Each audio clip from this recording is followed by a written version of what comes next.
This gospel about Jesus meeting with the lepers reminds me how many Christmases ago I used to take young people to visit a leper colony that we had in Malta. It was in Talferha, in Gargur. And I will never forget their missing fingers or limbs, bloated lips, pockmarked faces. They were separated from the rest of the village, and unfortunately, they were also somewhat feared or even despised by some. You see, everyone fears a person with a contagious disease. In spite of the apparent now new post COVID normal, we still feel the after effects of that contagious disease. It destroys the most precious reality that makes us human: togetherness. Fear destroys joy. Suspicion destroys trust. Isolation destroys relationships. Contagiousness destroys our freedom to be together, the joy to belong. Today's Gospel speaks of these 10 lepers, an infected group of people that met Jesus, and on seeing him, they shouted in loud voices, probably because they had to stay at a distance, "Jesus, Master, have pity on us." But there seems to be some contradiction here.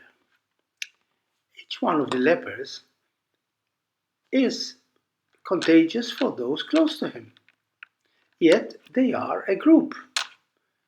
Their togetherness seems to be a poisoned togetherness, because what they share is their deep and horrible loneliness and painful misery. They are so dangerously contagious, and their togetherness just reinforces their pain, their isolation.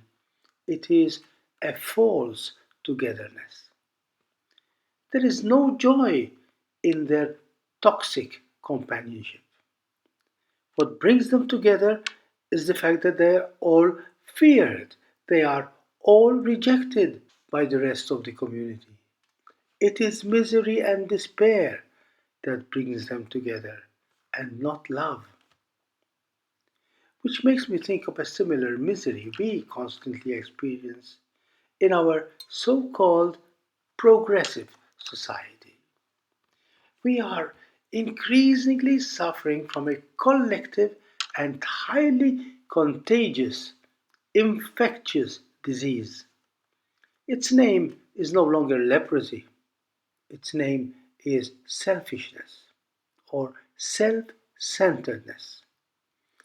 We are all thirsty for togetherness, but we are terribly afraid to be really together. We are terrified of the high price we need to pay to truly belong to one another. Yes, we live in an age of comfort, communication. Each one is absorbed with his own mobile or device, his own ideas, his own interests. Life is all about me. Life is all about my image, my body, my power, my money, my rights. Me, me. It's like a contagious sickness, a virus of the spirit, much worse than leprosy or COVID. And it spreads wildly. It becomes a way of life, a second nature, like those 10 lepers of the gospel. How many of us get so often together in our parties, receptions, entertainments, politics, football, and yet how many are so lonely and deeply isolated in their hearts, bearing silently our divisions, our prejudices, our conflicts? Is there hope for humanity in its sinful misery? At least the 10 lepers acknowledged their own misery and placed it at the feet of Jesus, shouting from a distance, Jesus, Master, have pity on us. And Jesus hears indeed the anguished cry of our poor and suffering humanity. And like with the lepers, he invites us also to take the first step out of our desperate isolation and loneliness. Go, show yourselves to the priests. What does that mean? Take your pain and your loneliness to God Himself. And with the first step they took towards God, through the priest, who represents the community, they were cured of their leprosy. How hard it is to let go of our old ways. Those lepers of the gospel, they got what they wanted. They were cured. So off they went to their old ways. Each one went his way to keep on enjoying his newfound health and good fortune. Their problem was solved, and that's the only thing that mattered. So they grabbed the gift, but forgot all about the giver.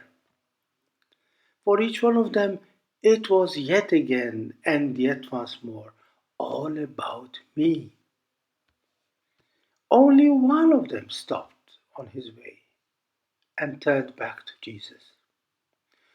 Only he acknowledged that behind the gift there is a giver. The companions were healed from the sickness but remained stuck in their loneliness.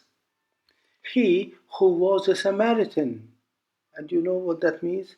Someone rejected and despised by the Jews, not just because of his leprosy, but because he did not follow their faith, the law of Moses, their law, their customs.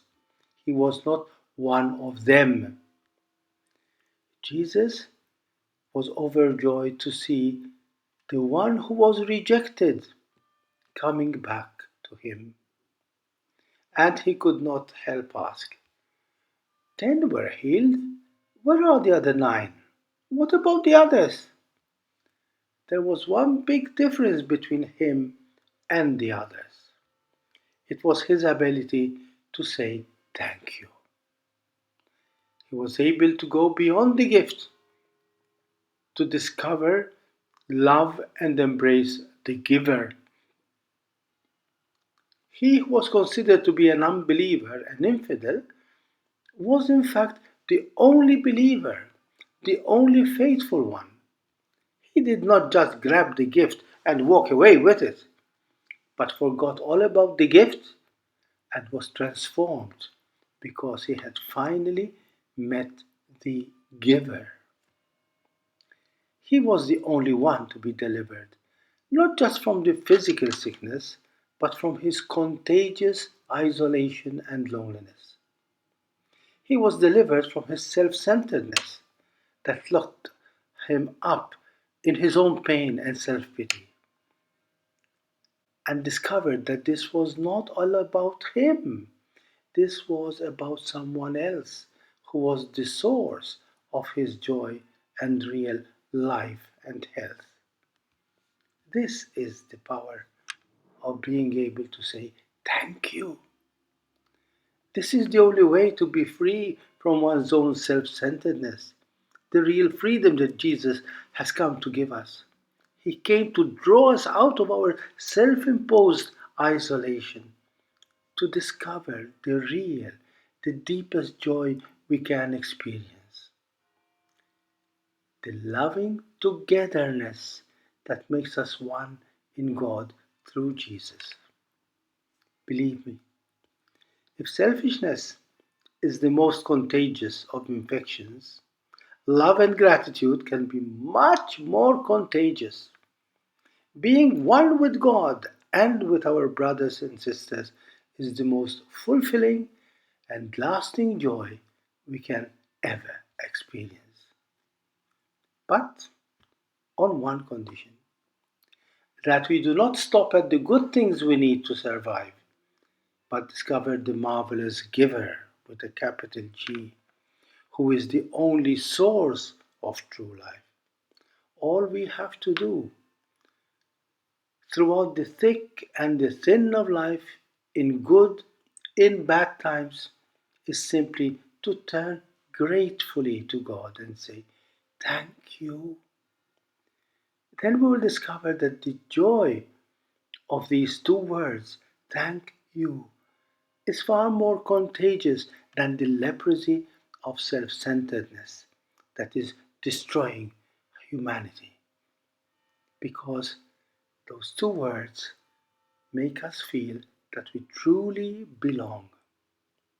Let us turn to Jesus today and cry out as loud as we can, "Jesus, Master, have pity on us." Thank you, and God bless you.